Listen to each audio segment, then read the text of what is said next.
তুমি না তওবা করেছিলে? তুমি না শুধুমাত্র আল্লাহর জন্য সব কিছু ছেড়ে দিয়েছিলে?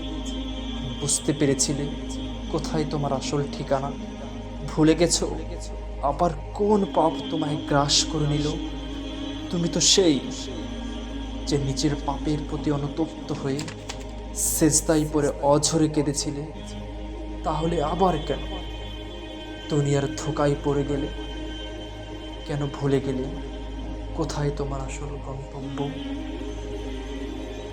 তুমি কি হার মেনে নিয়েছো নফসের কাছে? তুমি এত দুর্বল, ভুলে গেছো তুমি কার বান্দা, কে তোমার রব? তোমার রব তো সর্বশক্তিমান। সর্বশক্তিমানের বান্দা আবার দুর্বল হয় নাকি? মৃত্যু পর্যন্ত লড়ে যাও তুমি। শয়তানকে দেখিয়ে দাও তোমার ইমানের পাওয়ার।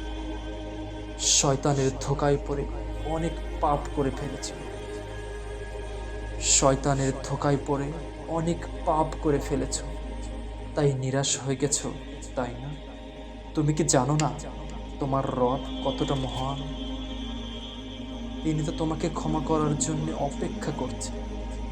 তাই ফিরে আসো সেই রবের দোয়ারে, যার দোয়ার কখনো বন্ধ হয় না।